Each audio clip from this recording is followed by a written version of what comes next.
Warren Vanderhill with the Center for Middletown Studies project on Muncie's service providers. And today I'm speaking with Frank Baldwin, the CEO of the Muncie Mission, October 30th, 2010. I want to begin, Frank, by thanking you for participating in our project. It's very kind of you to do it. I know you have a very interesting story to tell, but I want to begin with a more personal question, and that is to have you tell me how you got from back there somewhere to the position you now have at the Muncie Mission. All right. It's like the Wayback Machine or something Yeah, like that. so way back. All right. Yeah. So I was raised in the Quad Cities, which is Rock Island, Moline, Illinois, Davenport, Bettendorf, Iowa. Very industrial area, probably similar to Muncie. Industry was the main economic engine. There, John Deere headquarters, International Harvester, and a number of plants. Going through high school there, the hope for many of my peers was to end up at one of those plants. That was what everyone wanted to do. Yeah. I just wanted to get out of the Quad Cities. I didn't really know where I wanted to go, and so I took off. I ended up down south, and through a friend, we ended up in Houston, Texas, where I eventually met my wife, Anna, and so started from Houston. We lived in San Antonio for a little bit. I had this incredible desire to see the world. From San Antonio, I took off to Anchorage, Alaska, ended up in the Air Force, served a time as an enlistment in the Air Force, went upon being discharged from the Air Force, went to the University of Alaska in Anchorage, and worked as a tour guide out there, did a 5-day tour for people coming off of cruise ships, and so it was a great life. But then we began to establish a family, and felt like it was important to be closer to extended family, but we didn't want to move back to the Midwest, and we didn't want to move to Texas, where my wife's family was from, and so we settled on Colorado Springs, even though neither one of us had been there. We were young and adventurous, and said, let's move to Colorado. As a young, developed, family, not a lot of income, not a lot of money, we tried to move as budgetly, from a very budget-conscious way. And I bought a retired U-Haul truck and loaded our things, put the car on in tow, went down the Alaska Highway, camped the whole way, 5 days, great, great, great trip. Arrived to Seattle, Washington, and spent the night. Got up the next morning to leave and discovered that my car and my truck and everything we owned had been stolen in the night. And so that was kind of a interruption to life's plans, and I was on the streets of Seattle for 3 days trying to figure out what to do, where do I go, scared, this day before cell phones and personal computers, and so communications wasn't just as easy as it was today. But we, through the generosity of members of the community, were able to at least get to eventually Colorado Springs. And there we built our life and built our family, and it took several years to recover from the theft, but it was a defining moment for us. And it eventually, though, became a distant memory. And we stayed in Colorado Springs for 17 years. Then we moved to South Florida. I was working for a manufacturer in South Florida. That led to a job with a company out of Connersville, Indiana, as their National Director of Development. And I served in that position for several years while a resident of Florida. So I was commuting back and forth between Indiana and our home in South Florida. While I was in Indiana, I settled in this area, kind of Muncie, Alexandria, kind of just in there because of I-69. I could get to Detroit pretty quick. I could get to Indianapolis and then down into Tennessee and Alabama, where a lot of our manufacturing plants were that I was calling on. And it was during this time that a friend that I had met said, "Hey, we're volunteering at the Muncie Mission's Walk a Mile in My Shoes event. You want to join us?" Mm-hmm. And my first question was, well, what is the Muncie Mission? Yeah. And sure. So participated as a volunteer, and that led to a few more volunteer opportunities. But you're still in Connersville. I worked for the company in Connersville, but I never lived in Connersville. Oh, okay. I settled here. Oh, okay. I wasn't in the plant often. Yeah. My job required a lot of travel. Okay. During that time, we opened a facility in Alabama, and so I was in Alabama quite often and developed some staff there, and wasn't here much, but I knew what I did know. Dr. Vanderhill. Dr. Vanderhill was that I didn't want to live in Connersville. Yeah. I wasn't sure about Muncie. But Muncie at least had a few more opportunities of things to do, restaurants to eat at, and so forth.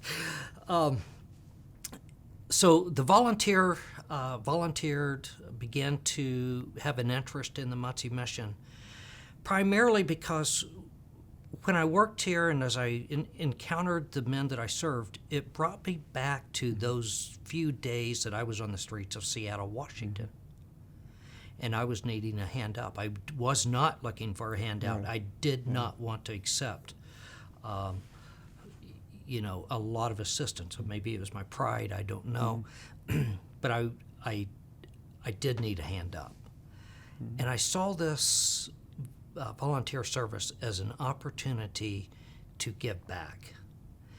When the director position came open, I was asked if there might be any interest, and there wasn't at that point. I thoroughly enjoyed what I was doing. But over a course of 4 or 5 months, the more I thought about it, the more I began to visit with other executive directors from around the country that participate in this type of work. Right. I became convinced that this is what I wanted to do. And so I left the automotive industry, and on September 2nd, 2014, walked into the door of the Muncie Mission. That particular morning, the lobby was full. It was full of families who were seeking assistance. It was full of men who were needing shelter.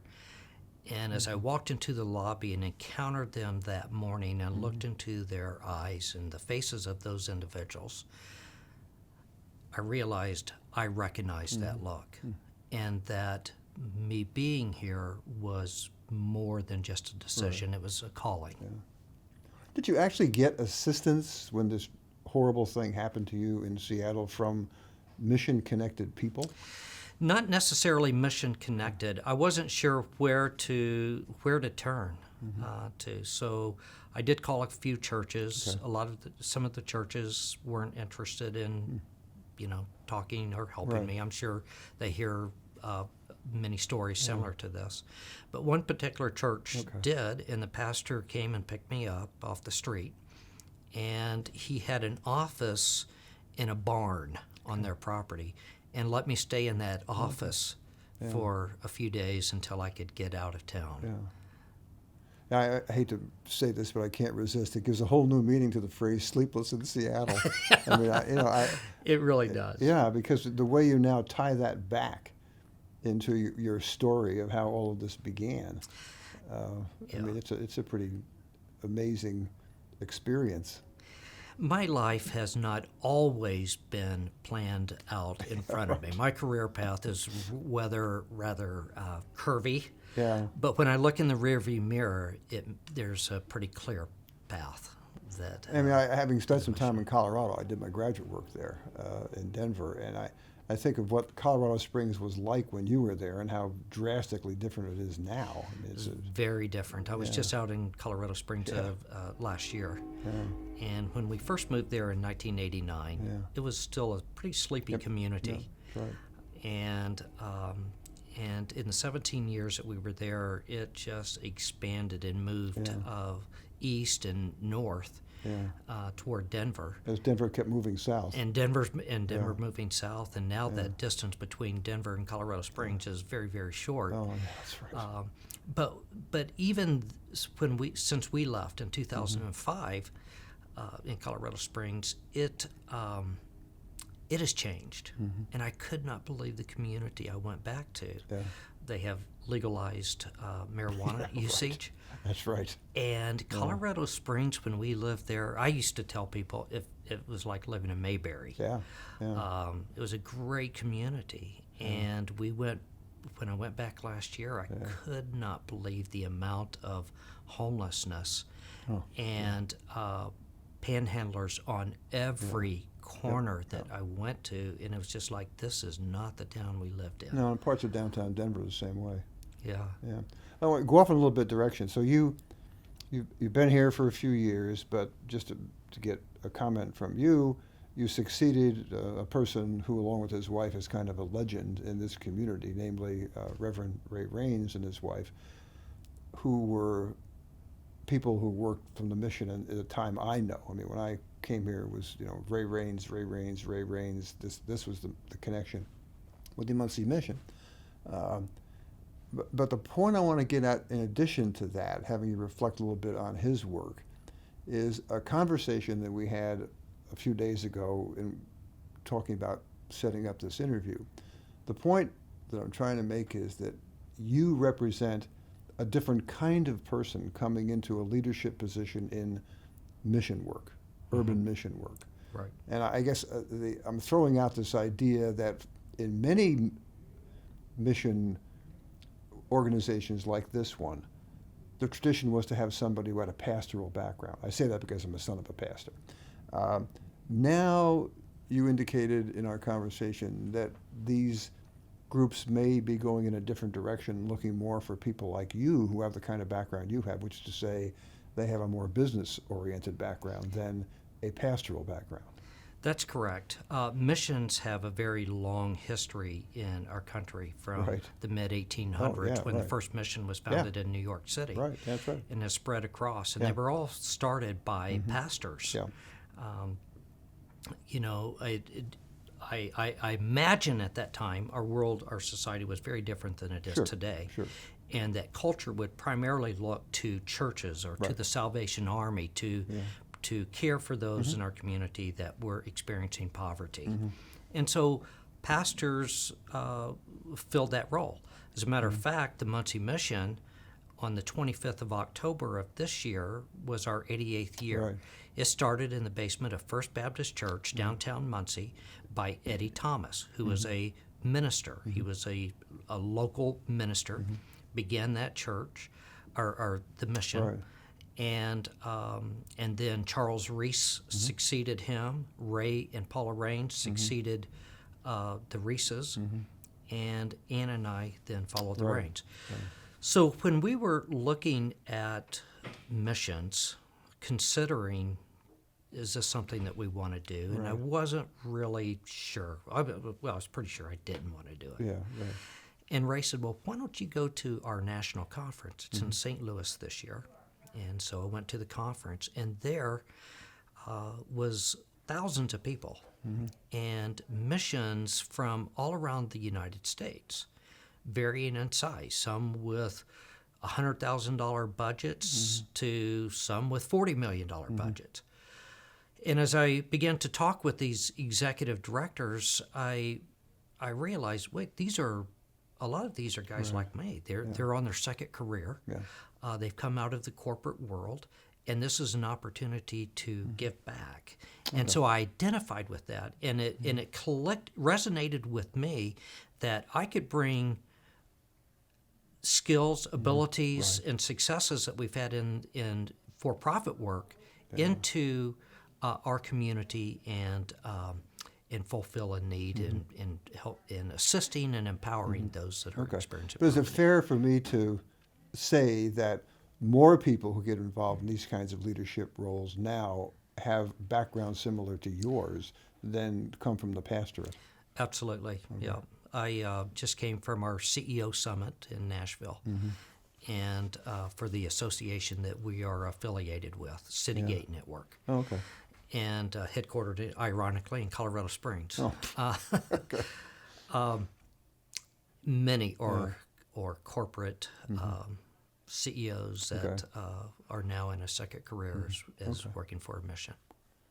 How have the services that the Muncie Mission provides changed? The figure I use is the last 20 years because that's kind of the deindustrialization overview that we use for looking at the changes that have occurred in terms of job losses and economic decline in Muncie. And I know you haven't been here that long, but I think you're probably familiar enough with mission work in general that if we take the last decade or last couple of decades, how has that changed in terms of the services that are offered by something like the Muncie Mission? Yes. So in the beginning, and for many years, a mission would be identified as a place where you'd go, you would hear a message, a salvation message, maybe with a lot of enthusiasm, and then receive a meal and a cot. Right. And in our mission work now, we refer to the days of 3 hots and a cot. Oh, okay. But as time and as culture changed, as demand for services increased, it was necessary to adjust with that. And so there are 300 missions that are in our association nationwide. Most would still offer a opportunity for a gospel to be shared in one capacity or another. Some are mandatory, some are voluntary. It varies. It's very it depending on the community and the mission. Yeah. The services have changed. It's no longer just providing a meal and a breakfast and a bed to sleep in, but now there is vocational training. Okay. There is transitional living. There's the program, and the need is incredible. Particularly with the deindustrialization of communities here in the Midwest, particularly. Yeah, that demand has increased, and even within the last few years of the mission, we've experienced our highest populations that we have ever housed and cared for. How has the mission's, I guess I'd call it, relationship then with its clients changed over time? I mean, you talk about the 3 hots and a cot. I mean, I guess I'm turning this around a little bit and asking you to look at it from the perspective of the people who are your clients. And how has that relationship changed? I would say it's different today because our clients are different. Okay. In the beginning of missions, the clients of missions were typically elderly men who were living on the streets, maybe taking trains from community to community. So many of the missions were near tracks, railroad tracks, and in downtown areas. And they were looking for a place to get a meal and a place to sleep and a little bit of respite. Okay. That our client base has changed. We're now serving younger people. Okay. Even in the last 4 years, that has changed. I would say that 4 years ago, or up until 4 years ago, our average age for a client would be mid-40s and above. Yeah. And our client base now are mid-20s to 40s is who we are serving. That's true nationally? That would be true nationally. Our organization provides a point-in-time count annually for missions around the country. So over 300 missions participate in this. Wow. And look at the populations, look at the age, and this is nationally. Yeah. What are the main goals of the Muncie mission as you perceive them? Well, our main purpose is to provide compassionate emergency assistance on an immediate and or long-time basis to those who are experiencing crises in East Central Indiana. And so our main purpose is to provide that respite care. Okay. And we do that through a number of different ways. We serve men, women, and families through the mission, offering different programs for each. The men's program is the longest serving, and up until 4 years ago, that was really the primary focus of what we did. Emergency shelter, Right. long-term recovery were the programs that we offered up until 4 years ago. We did a family service program, which would provide emergency assistance in the way of food and clothing and household items. And so our goal continues, but the needs have expanded what our goals are. And so now what we would like to accomplish is provide an opportunity for life recovery. Okay. Missions used to be called rescue missions. Yeah, that's right. Yeah, sure. And they were known as, that was the name of our association, the Association of Gospel Rescue Missions. Yeah. But over time we realized you really can't rescue anybody.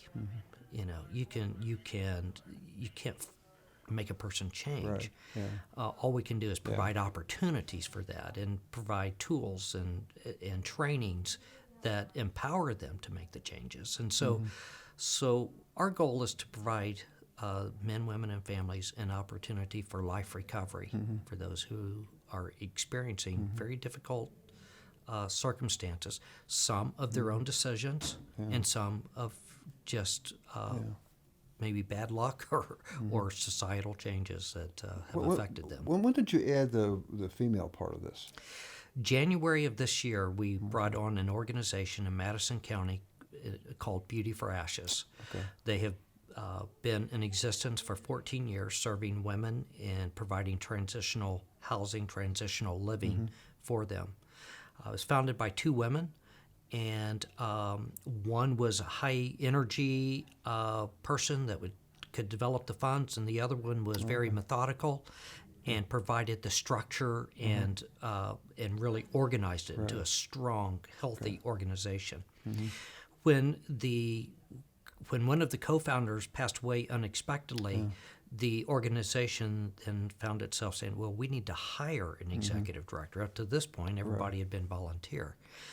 And so for several years, they were able to function, but not really have the resource base that they needed to offer the excellent programming that they desired to do so. So they approached the mission and asked if we would be interested in partnering with them.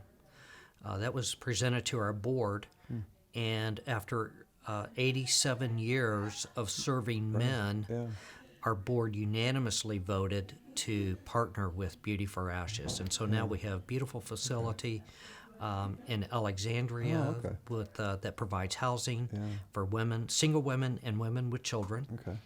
And then there's an educational building where classes are taught and to empower women for successful independent living.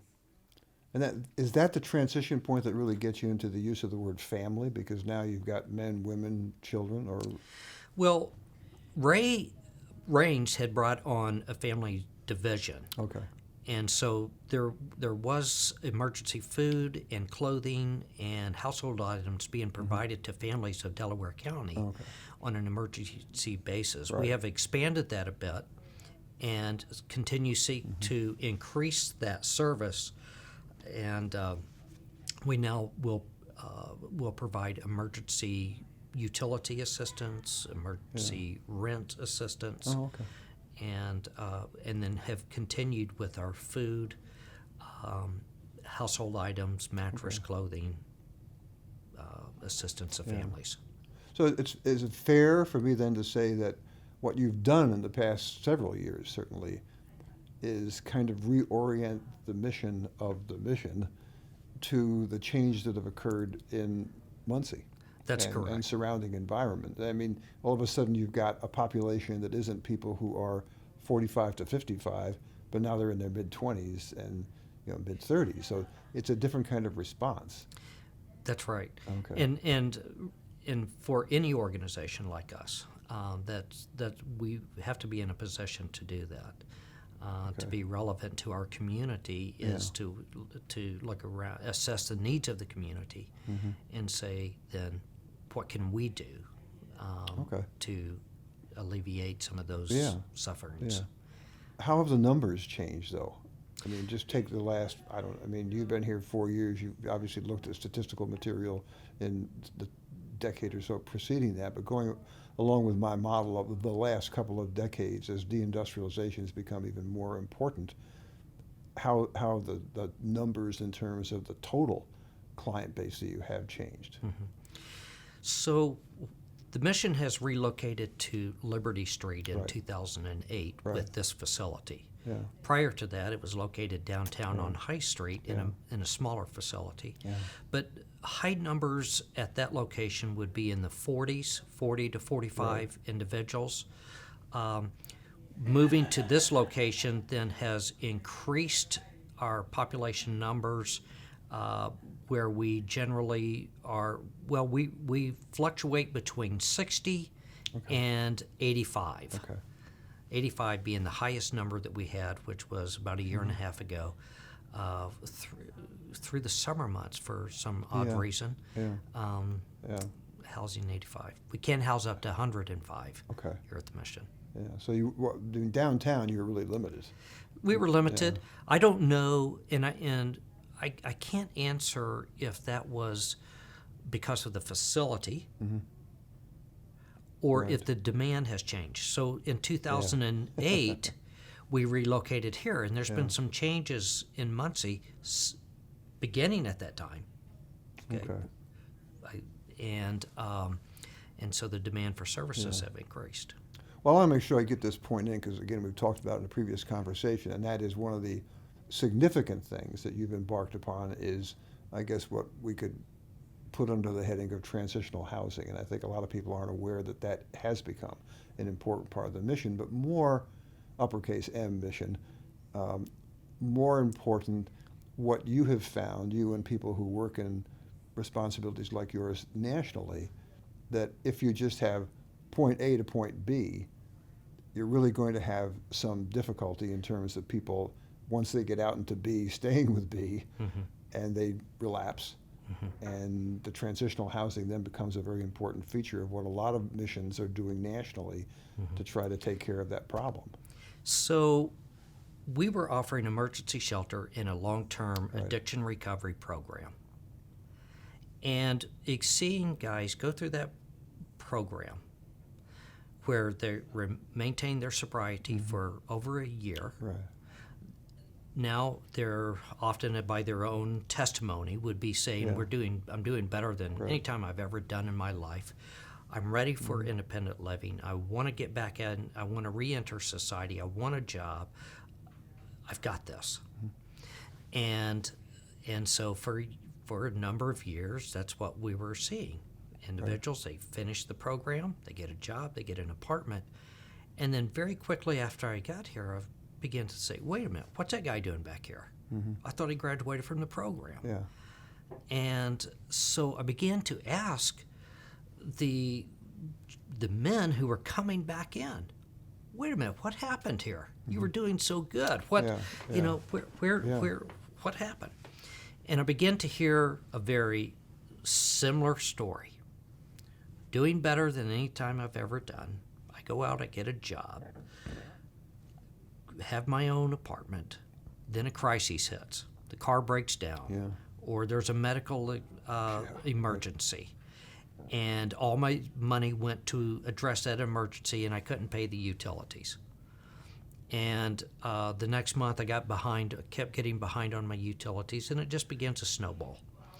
And finally, well, let's just, what's the use? Yeah, What's the use? I'll just deal with this the way Yep. I've always dealt with it.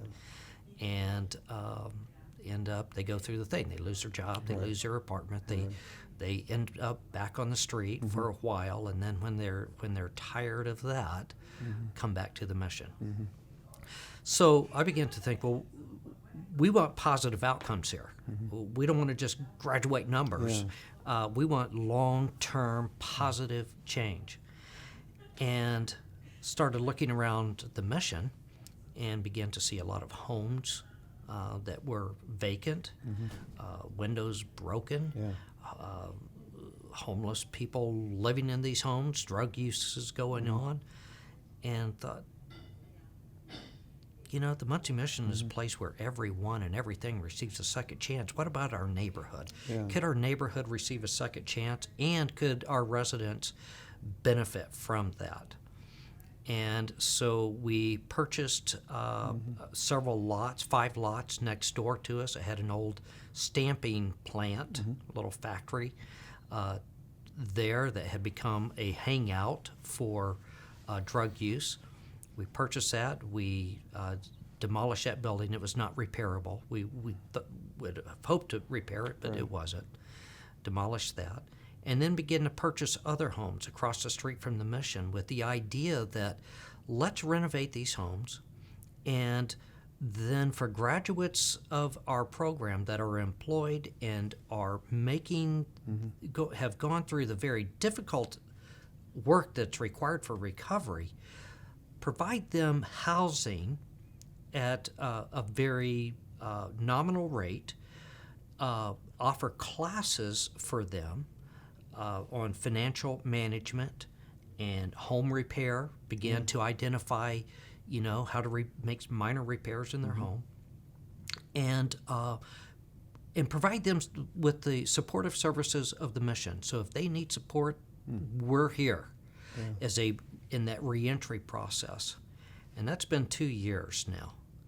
And the success of that program has exceeded anything I could have possibly, I hope for the best. Right. It's exceeded anything I could possibly imagine. We have seen, at this point, those who have, in 2 years, who have entered the transitional housing program, a 0 recidivism rate. And so they're successful. Several have gone on. They have gained other employment. And then I observed how well they were doing. And when opportunities and openings came here at the mission, invited them to join our staff. And so several members are employees of the Muncie Mission. So there are other missions in urban settings that are also involved in transitional housing? There are a number of programs that are offered. Here in Muncie, there are a few that are providing transitional housing. Okay. There are a lot that are interested in what we are doing and how we are doing that. Okay. And so we're starting to get a lot of visitors here in Muncie to see how the transitional program is working for us. So it would be fair to say if you had a big pot of cash, one of the things you would like to do with that big pot of cash would be to have additional transitional housing units. I have a vision for a community of beautiful homes, small, for recovering men who are rebuilding their life and rebuilding their community. So one of the organizations here in town, and part of the 812 Coalition, which I'm a part of, the mission is a part of, is Eco Rehab, and it works with some Ball State things and students. And so they bought a home through a grant right across the street from us here, and on the condition of that grant is after their rehab of that project that the mission be able to acquire it for their acquisition cost. We would love to see, if there are more pots of money, whether it's another organization that is building that eventually could be transitional housing for men. And over in Alexandria, we have transitional housing for women. But that is where, if there was unlimited funds, I have behind us 2 sets of plans provided by Ball State students to build duplexes on 8 vacant lots that we have right now. Okay. So you've got the property. We just need funding. Okay, We have the property, got we the have the property. building plans, we have people that are wanting to live there, we have the structure in place. We just need the money.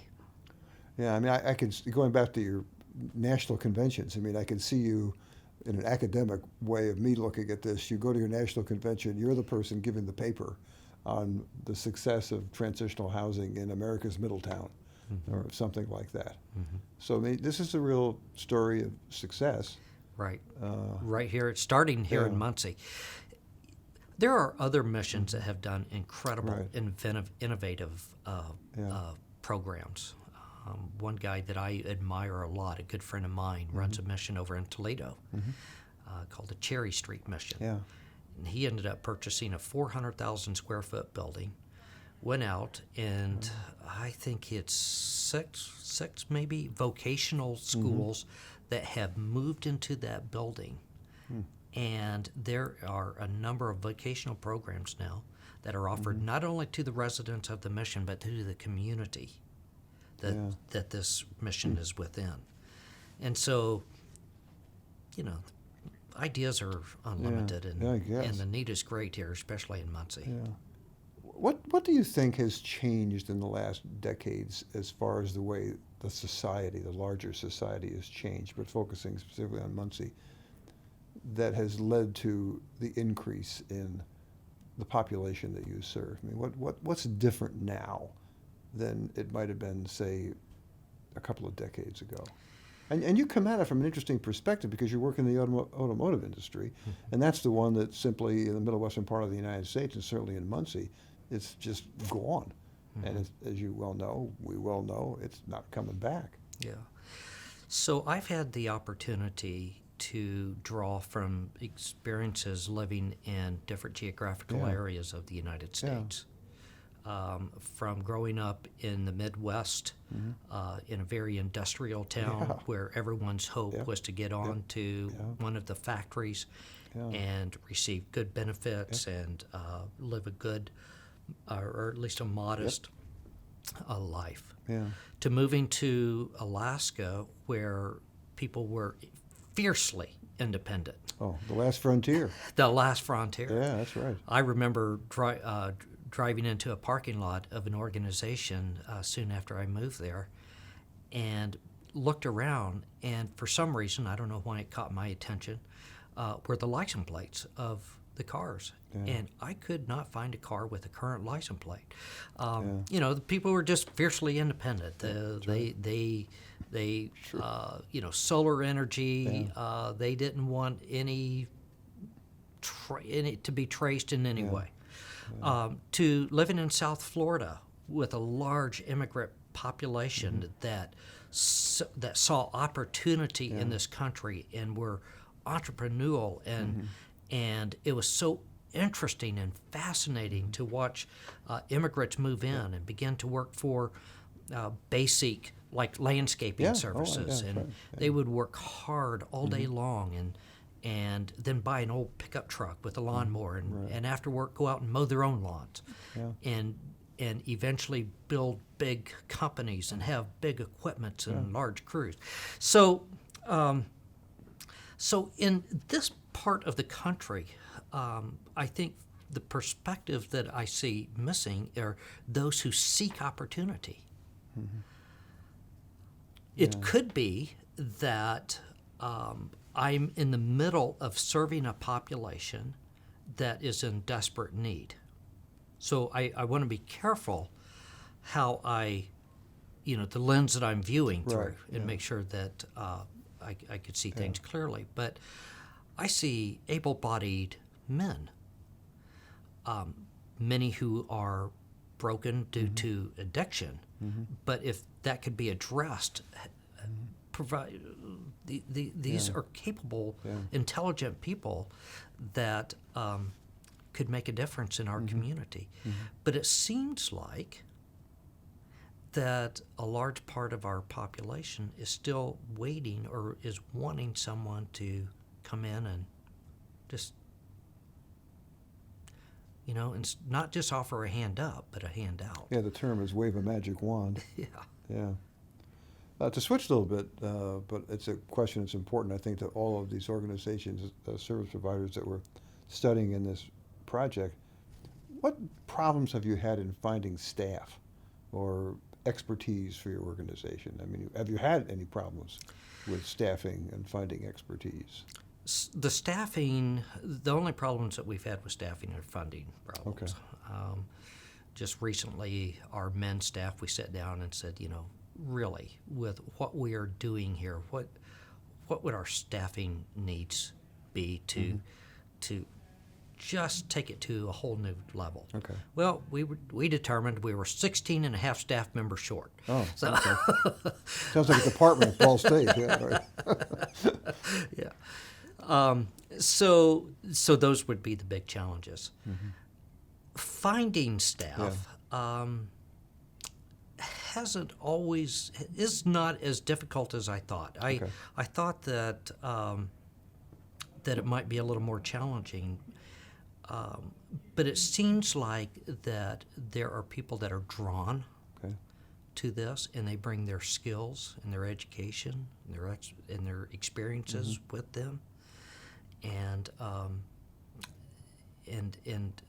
provide our staffing needs. So some of our best staff has come to us in unique ways. One is currently our volunteer coordinator in graphic arts design, came to us as an intern from Ball State in her senior year, and she's never left. And she's the one that does those publications. Yeah, I think are pretty impressive. Yeah, does our publications, our newsletters, and so much of yeah. our graphic design work, and then has even expanded our volunteer service to where we have a lot of Ball State students and bringing in different organizations, and it's so very helpful. So this past Saturday, which we do depend on a lot of volunteers. So this past Saturday I came in, and the NAACP is having a convention at Ball State with students from different universities around the state, and they chose the Muncie Mission to be a place to volunteer at on Saturday, and it was so helpful and so wonderful. Just prior to meeting with you, I just took a large group of students from Ivy Tech, nursing students, and they're here to volunteer. Today, our kitchen is being run by an Ivy Tech culinary student, and she's putting out some wonderful culinary delights, and if funding was available, I'd hire her tomorrow to lead our kitchen. And so there's people, staffing is not a challenge. It's... Well, you're getting to my next question. What is your budget? And then I want you to talk a little bit about the different sources of your funding. Okay. So currently, to fund what we are doing here at the Muncie Mission is about $2.1 million. Okay. And we raise that money through three primary sources. One is through social enterprise. The mission has 5 thrift stores that we operate, and members of our community will donate items that they're no longer needing. We will take those items, we set a percentage of that back to assist families in crises, to assist men that need clothing and shoes, and men, women, and children. And then the balance of that we will resell through our thrift stores. Okay. So that provides funding. Our second source of funding is direct mail. So we are the people that send a lot of mail to your... Always have something in my mailbox every week. to your mailbox. And our community has been very generous in responding to us.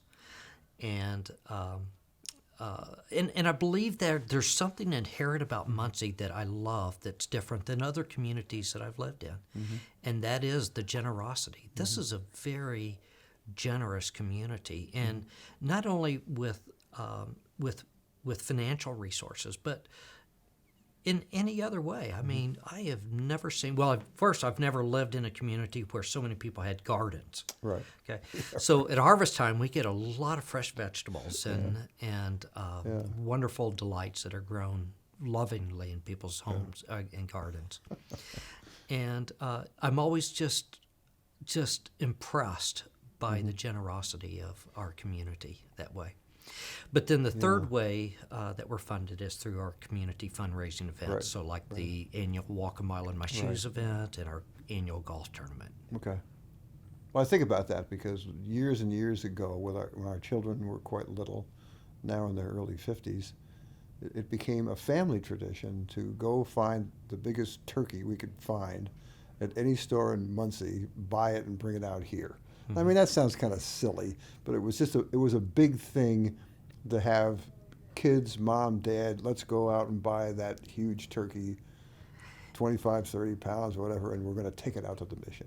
But it's not silly, and it makes a difference because there are men and families, men, women, and children on Thanksgiving Day who look to the mission for their Thanksgiving meal. Yeah. And so we offer that Thanksgiving and Christmas, a big meal here. It's cooked and prepared and served by volunteers, that's right. provided by volunteers, and the generosity. And then we also deliver meals to homebound individuals on both of those days, Christmas and Thanksgiving. Have those funding sources changed in the last decade or so? They have. We have been benefited from a wonderful relationship and continue with a wonderful relationship with our local United Way. Okay.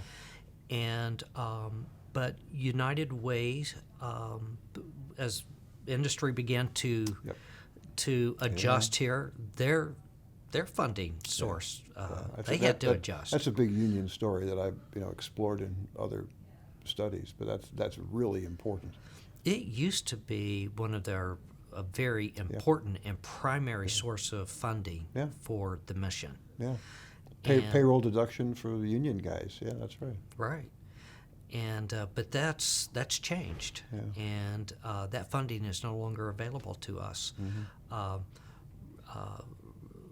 We continue to remain very strong a partnership with our local United Way, and we support them ourselves. But thankfully, the last couple of years, they've had a large campaign, and I've talked with their leadership and hopeful that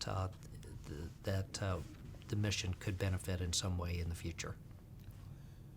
How has an organization like yours been impacted by, I guess what I could only call local, state, or federal regulations? I mean, I'm interested in how different service-providing organizations, this is just off the top of my head, have told me, well, we're really impacted by different kinds of state regulations or local regulations, and in some cases even federal regulations. And I don't know how much of a role that plays in the work that you do. Missions are faith-based organizations, okay? And we seek to provide emergency assistance to those who are in desperate need. And part of that assistance is a spiritual resource that would be available, a spiritual component. We always tell our residents here, look, you are going to hear some things here because that's what we believe, but you don't have to believe anything you don't want to believe. It's not a requirement to receive services. It's not a requirement to find shelter and here at all. Okay. Federal regulations do tend to have an impact on that.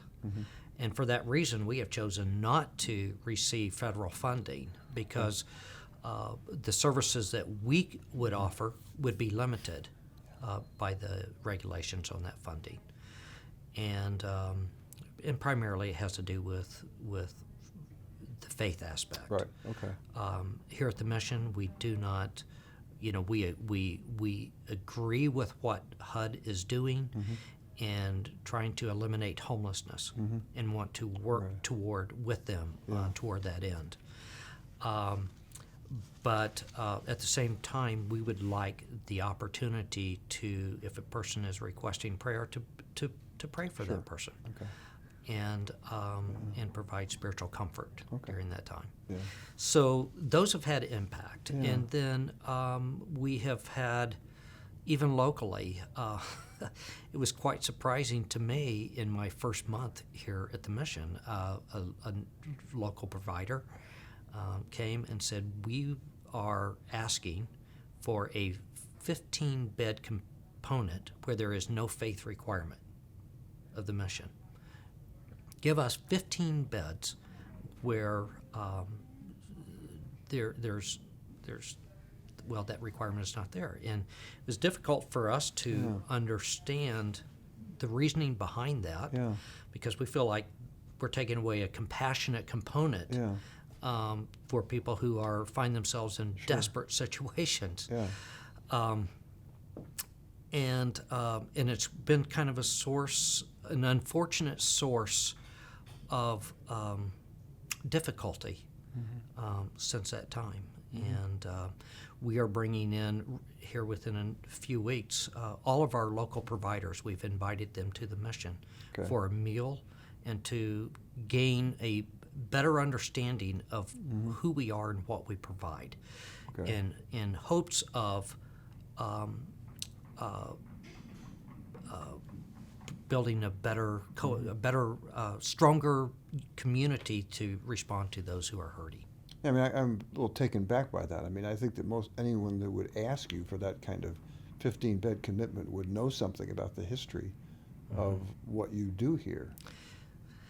There are, I would think, but I find out more daily that not everyone knows about the Muncie mission and the services that we provide. We have to do a better job of I guess telling our story. I'm just thinking of that standpoint of maybe speaking as a historian that knows something about the history of this movement in the United States, that it certainly has always had, as near as I can tell, a faith-based component.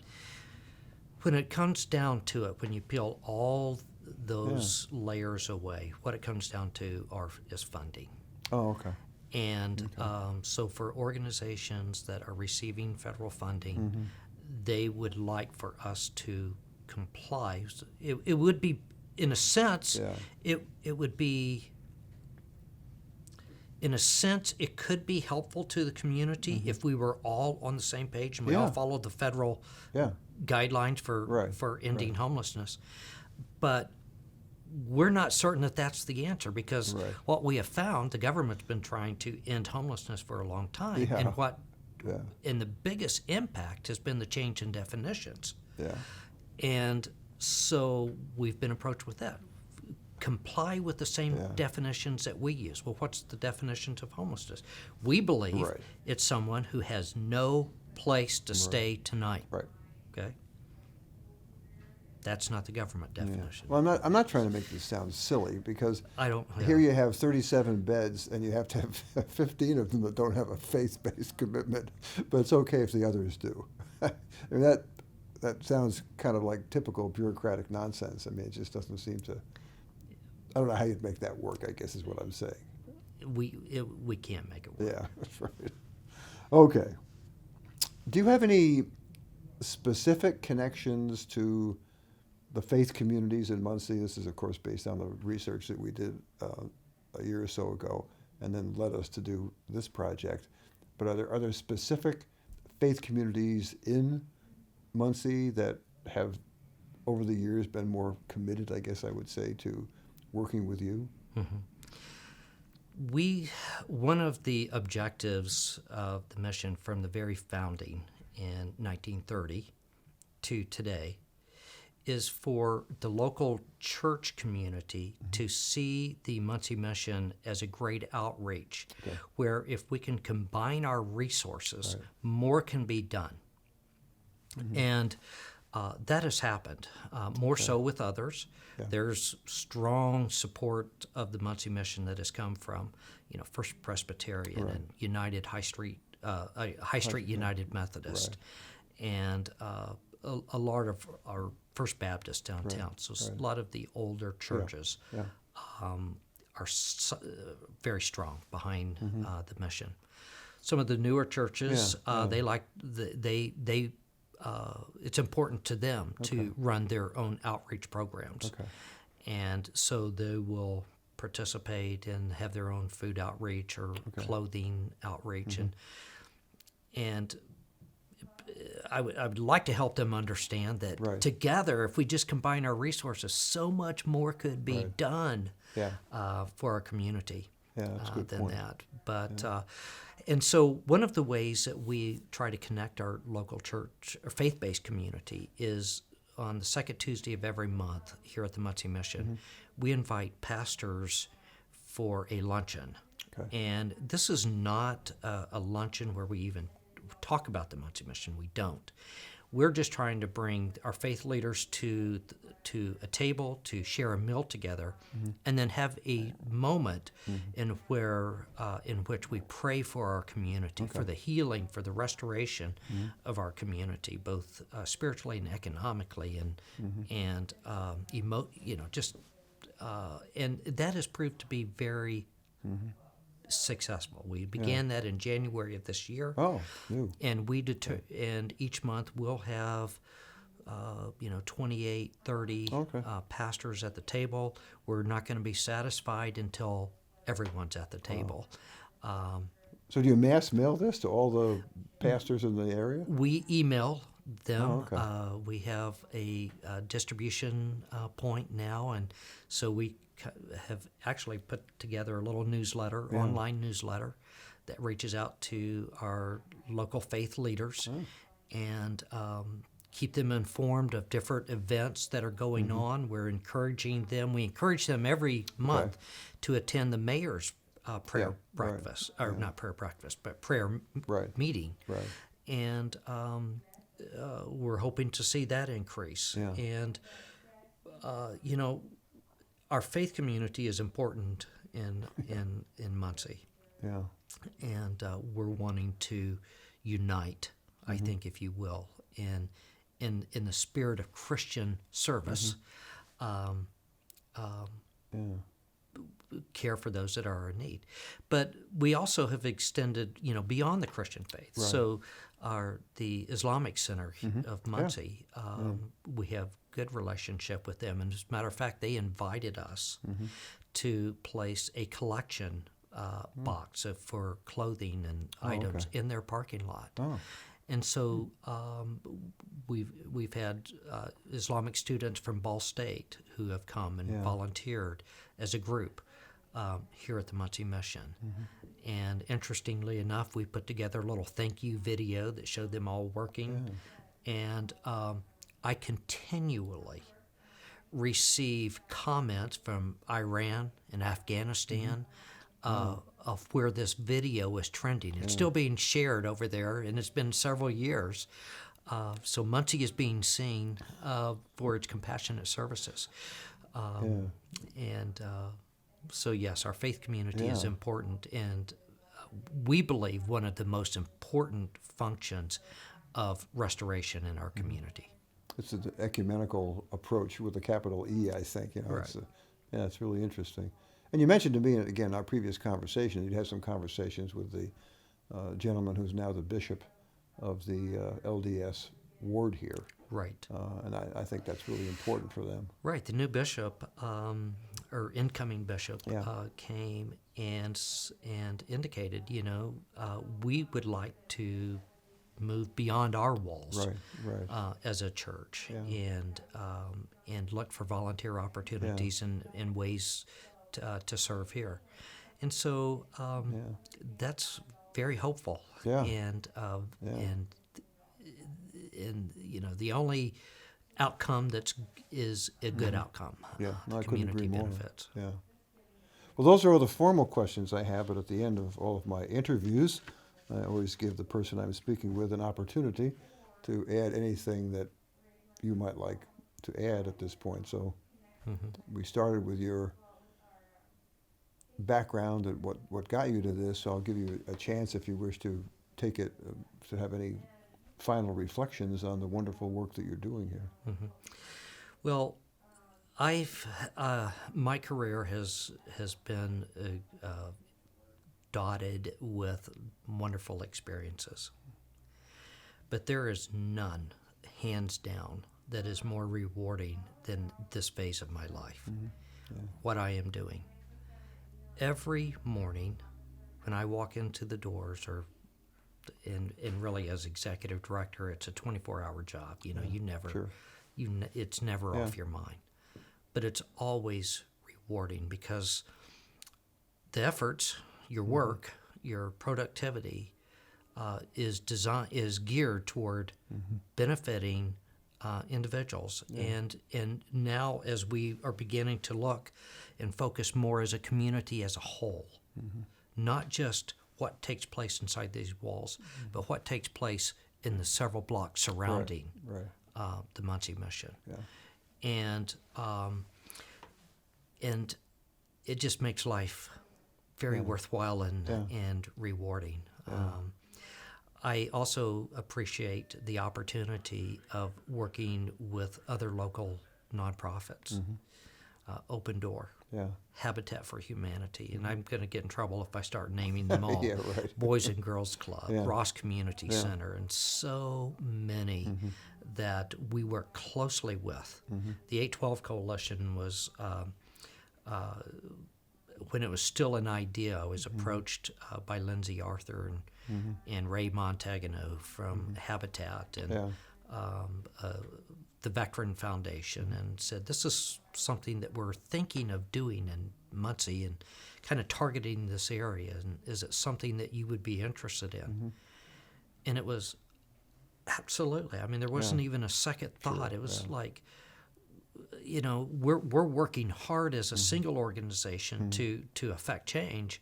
What can we do as if we combine, you know, if we take our resources and our assets and combine them, how much larger of an area can we impact? And so that's been very rewarding. And so we've got some great ideas on the horizon. Our transitional housing would not have happened had it not been for the 812 Coalition. Through that, we've had some pass-through money from the Ball Brothers Foundation and Veteran Foundation and the Lowe's Foundation, and we're currently rehabbing a house right now. Have until the end of this year to get it completed with money, resources that's been provided through the 812. So those are wonderful opportunities. And then our relationship with Ball State and Ivy Tech.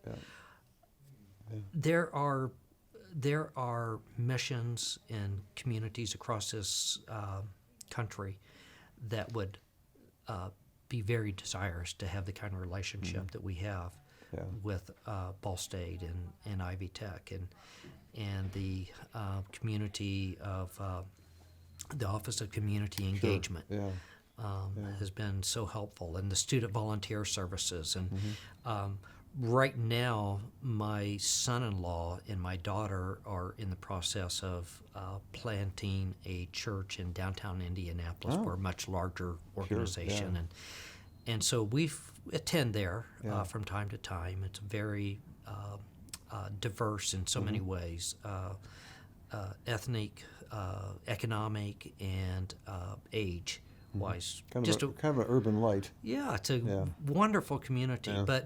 But in the process of that, I've come across two Ball State alumni members who are involved in Indianapolis. One's a finishing her PhD in social service, and she's very involved. And another is working for the Children's Museum. But what they both said when they found out we were from Muncie and that affiliated with the Muncie Mission, we did our community service at the Muncie Mission when we were at Ball State. And so I know that they aren't the only two, because as we speak right now, there's 20 or so students here right now working, volunteering, making a difference in the community. And if they can grab this at that age, while they are students at Ball State, and carry that with them to the community that they go. It's exciting for me to think that we had just a very small part of that, and that from that other communities will benefit. Well, I couldn't agree more. One thing I must add here and have you comment, Ed, is I would be remiss if I didn't mention that this is not just you here, it's you and your wife. That's correct. And that's a very important thing, and I'd like you to reflect on that too, because I didn't want to leave her out, because I know she plays a very important part in the mission of the mission. She does play a very important part, and it's wonderful at this phase in our life to share this together, because really, I mean, I guess it's a good thing, and sometimes it's not. We talk about the mission all the time. Sure, yeah. We dream, we envision, we share, you know, the frustrations and heartbreak and victories that are all combined into this thing. But initially, so the board, you know, there was, I think, over 30 applicants that the board had reviewed, and mine came in, and so they chose to interview me, and they said, bring your wife. And so we went through the interview. It was a good interview. I felt like it was positive that there could be a second one, and there was. Yeah. And again, they said, bring your wife, and she came. And in the course of that interview, they said, well, Anna, what do you do? Well, she was traveling with me. She had left her position. She worked for a large company in Florida, and she had left that. And now we were in what we thought were the best years of our life, traveling around the country, visiting. The owner of the plant that I worked for was most comfortable being on the plant on the factory floor. That's where he was most comfortable, and so he would send me to all the CEO functions, and it was pretty nice life, and I was enjoying a lot of benefits there. And we thought that's where we would be the rest of our life. Home in Florida, little place here, lot to travel, and good benefits. But anyway, she said, well, I right now I'm traveling with Frank. And they said, well, would you have any interest in coming on board as well? And it took her a few days of thinking about that, and she agreed. And it's been it's a team effort now. It's really a team effort. I think it's wonderful. She does so much, multiple things. She wears many hats in this organization, and it would be hard to imagine her not working with us there. Well, I think you've really hit what I call the key point in Muncie's illustrious history as the nation's Middletown at this point, namely is that we're all in this together. And whether it's the university or the faith communities or the service providers or any other entity that you want to mention, we're all in this together. We are in this together, and there's a bright future. There's so many good things happening here. You know, there's a solid core of residents. It's not a large core at this point, but it's very committed individuals who are determined to see a new Muncie. And so the organization has been founded or put together, and so there's Ball Brothers Foundation and the Ball State University and IU Memorial Health or the hospital and the Community Foundation, all working together. The mayor's office working together for a new future, and that's good.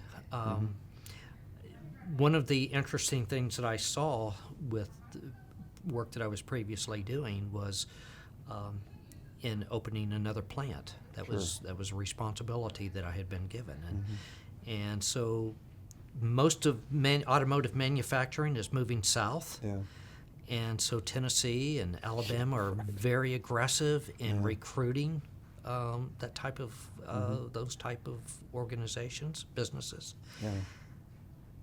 But it's not going to happen here. No, that's right. There's too many cement slabs that Yeah, no, that's right. are going to scare people away. Yeah, you're right. Yeah, that's true. And it's just not going to happen. Yeah.